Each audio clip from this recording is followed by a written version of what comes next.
லீயோட birthday Monday வந்ததுனால நம்மளால வந்து வெளியில் எங்கேயும் போக முடியலங்க. ஸோ அதனால் நான் வந்து நைட் வந்து அண்ணா நகரில் கோரா ஃபுட் ஸ்ட்ரீட் போனால் நிறைய வெரைட்டிஸ் ஆஃப் ஃபுட்ஸ் உங்களுக்கு கிடைக்கும். சரி நம்ம அங்கே போகலான்னு சொல்லிட்டு நான் கிளம்பிட்டோம். இப்போ டைம் வந்து ஒரு 9:40 இருக்குங்க. உள்ளே போனதுமே நான் ஃபஸ்ட்டு ட்ரை பண்ணது நேச்சுரல் ஐஸ்கிரீம் தான். நிறைய வெரைட்டிஸ் இருக்குது. சேமியா ஐஸ்கிரீம், அதுக்கப்புறம் கோக்னட் ஐஸ்கிரீம், அதுக்கு பிஸ்தா, பாதாம், அப்புறம் இந்த ஆரஞ்சு கூடலாம் வச்சு கொடுப்பாங்கல்ல. ஸோ அந்த மாதிரி உங்களுக்கு நல்ல வெரைட்டிஸ் ஆஃப் ஐஸ்கிரீம் கிடைக்கும். ரொம்ப நாளாவே சேமியா ஐஸ்கிரீம் சாப்பிடணும்னு எனக்கு ஆசைங்க. பட் எங்கேயுமே கிடைக்கல. நான் இங்கே ட்ரை பண்ண ரொம்ப சூப்பராக இருந்தது. ஐஸ்கிரீம் ப்ரைஸ் வந்து 40 rupees. அடுத்து வந்து நாங்கள் இந்த மாதிரி தந்தூரி ஏதாவது ட்ரை பண்ணலாம் அப்படின்னு போயிருந்தோங்க. இங்கே என்னன்னா உங்களுக்கு வந்து குவாலிட்டி ரொம்ப சூப்பராக இருக்கும். இந்த செஞ்ச எண்ணெயிலே செய்கிறது அந்த மாதிரி எதுவுமே கிடையாதுங்க. குவாலிட்டி ரொம்ப சூப்பராக இருக்கும். இந்த கடையில் வந்துட்டு நல்லாவே இருக்குதுங்க குவாலிட்டி. மற்ற கடையில் நான் ட்ரை பண்ணல. பட் இந்த கடையில் வந்துட்டு ரொம்ப சூப்பராக இருக்குது. குவாலிட்டி வைஸ், டேஸ்ட் வைஸ் எல்லாமே ரொம்பவே சூப்பராக இருந்துச்சு. நான் வந்து ஃபஸ்ட்டு இந்த ப்ரான்ஸ் ஆர்டர் பண்ணியிருந்தேன். அந்த ப்ரானோட ப்ரைஸ் 299 rupeesங்க. அதுக்கப்புறம் நாங்கள் தந்தூரி ஆர்டர் பண்ணியிருந்தோம். மின்ட் வச்சு ஒரு ஃப்ளேவரில் வந்து தந்தூரி எங்களுக்கு பண்ணி கொடுத்துருந்தாங்க. பட்டர் கூட பார்த்தீங்கன்னா அமுல் பட்டர் தான் யூஸ் பண்ணுறாங்க. அதனால குவாலிட்டி நல்லாவே இருக்கும். தந்தூரி கூட 2 விதமான சாஸ் கிடைக்கும். ஒயிட் சாஸ் ஒன்று, க்ரீன் சாஸ். க்ரீன் வந்து இந்த மின்ட் ஃப்ளேவரில் இருக்கும். ஸோ இது வந்து ஃப்ளேவர்ட் கிடையாதுங்க, ஒரிஜினல் மின்ட் தான் அவங்க போடுவாங்க.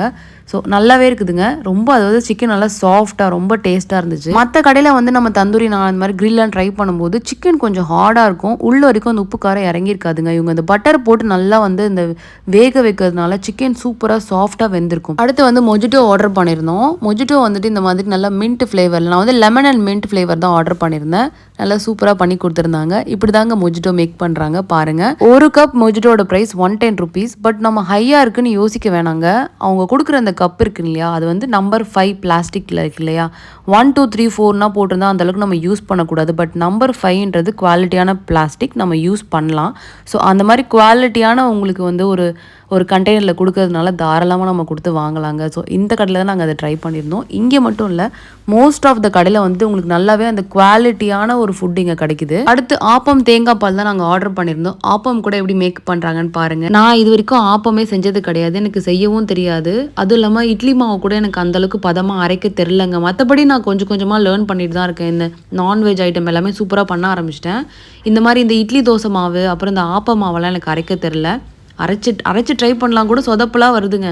என்ன பண்ணாலும் ஒரு மாதிரி சொதப்பி எது சொல்லலாம் ட்ரை பண்ணுறதில்ல. இந்த மாதிரி எங்கேயாச்சும் வெளியே போகும்போது தான் நம்ம சாப்பிட்றோம். ஹைதராபாத்தில் நாங்கள் வந்து இட்லி சாப்பிட்டோம். எல்லா கடையிலையுமே இட்லி அவ்வளோ டேஸ்ட்டாக இருக்குதுங்க. அப்படியே இட்லிலாம் வாயில் போட்டால் கரையும்னு சொல்லுவாங்கள்ல. ஸோ அந்த மாதிரி நான் எப்போ அதெல்லாம் கற்றுக்க போகிறேன்னு தெரியல. எனக்கு ரொம்ப ஈகராக இருக்குது. ஸோ நான் ட்ரை பண்ணிகிட்டே இருக்கேன். யாராச்சும் நல்லபடியாக டீச் பண்ணால் நம்ம கற்றுட்டு நம்மளும் அதே மாதிரி செய்யணும் அப்படின்னு ரொம்ப எனக்கு ஈகர் வந்திருக்கு. ஆப்போ சாப்பிட்டு பார்த்தேன், வேறு லெவல். ஆப்பம் பாயா, இதோட ப்ரைஸ் வந்து 260 rupees தாங்க. தாராளமாக கொடுத்து வாங்கலாம். 2 ஆப்பமும் ஆட்டுக்கால் பாயாமும் கொடுக்குறாங்க. இது வந்து எனக்கு பத்தவே இல்லை. இங்கே சாப்பிட்டது எதுவுமே பார்த்தீங்கன்னா எனக்கு வயிறு வந்துட்டு ஃபுல்லாகிடும் தெரியுமா, அந்த மாதிரி ஃபீலே ஆகலை. எவ்வளோ சாப்பிட்டாலும் பத்தாத மாதிரி ரொம்ப லைட்டாக தான் ஃபீல் ஆச்சு. கூடிய சீக்கிரமே நம்மளும் வந்து இட்லி மாவு சூப்பராக அரைக்க கற்றுக்கணும் அப்படின்ற ஒரு ஆசையை தூண்டுற அளவுக்கு இங்கே எல்லாமே அவ்வளோ டேஸ்ட்டாக இருக்குதுங்க. முன்னாடி கடைக்கு போனாலே நாங்கள் வந்து பிரியாணி தான் ஆர்டர் பண்ணுறேன். பட் இப்போ அப்படி பண்ணுறதில்ல. முடிஞ்ச அளவுக்கு எல்லாமே நம்ம இந்தியன் ஃபுட்ஸ் எல்லாமே தேடி நாங்கள் பார்த்து வாங்கி சாப்பிட்றோம். அவ்வளோ டேஸ்ட்டாக இருக்கும். எனக்கு அவ்வளோ பிடிச்சிருக்குதுங்க.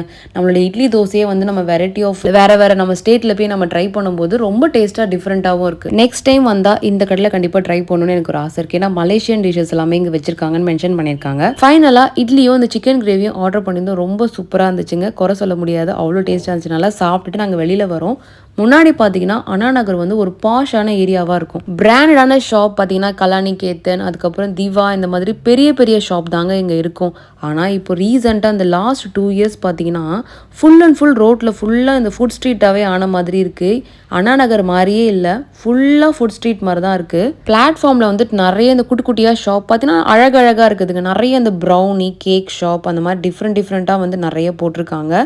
நிறைய பெரிய ஷாப்பில் கூட இப்போ அந்தளவுக்கு கூட்டம் இல்லை. இந்த மாதிரி ஃபுட் ஸ்ட்ரீட்டில் தான் வந்துட்டு இந்த மாதிரி பிளாட்ஃபார்ம் ஷாப்பில் தாங்க அவ்வளோ கூட்டமாக இருக்குது. கண்டிப்பாக அதையும் நான் ஒரு நாள் ட்ரை பண்ணோம் அப்படின்னு இருக்கேன். அதுவும் இல்லாமல் வந்து என்னென்னா இந்த வண்டி, கார் எல்லாமே அங்கங்கே நிற்குதுங்க. இது டைம் வந்து ஒரு 11:30 இருக்கும். ஸோ நீங்கள் 12:30 மணி வந்தால் கூட இப்படி தாங்க நல்லாவே கூட்டமாக நல்ல நெரிசலாக தான் இருக்குது. அதுவும் இல்லாமல் வந்துட்டு ஒரு ஆர்கனைஸ்டாகவே இல்லை. கார் வந்து அப்படியே நிற்கிது, வண்டி இப்படி போகுது அப்படி வருதுன்னு சொல்லிட்டு பார்க்குறதுக்கு அண்ணா நகர் மாதிரி இல்லை. முன்னாடி பார்த்தீங்கன்னா இந்த கடை தாங்க இருக்கும். ஃபுட் கடைனா இந்த தெருக்கடைனா அந்த கடை மட்டும் தான். பட் இப்போ நீங்கள் எங்கே பார்த்தாலும் அண்ணா நகரில் ஃபுட் ஸ்ட்ரீட் மாதிரியே ஆயிடுச்சுங்க. ஸோ நாங்கள் இதை பற்றி நாங்கள் பேசிட்டு அப்படி நாங்கள் வீட்டுக்கு கிளம்பி வந்துட்டோம். ஸோ இது மாதிரி நிறைய இன்ட்ரெஸ்டிங் vlogs வந்துட்டுருக்கு. என்னோட சேனல் உங்களுக்கு பிடிச்சிருந்துச்சுன்னா மறக்காமல் சப்ஸ்கிரைப் பண்ணிக்கோங்க. பாய்.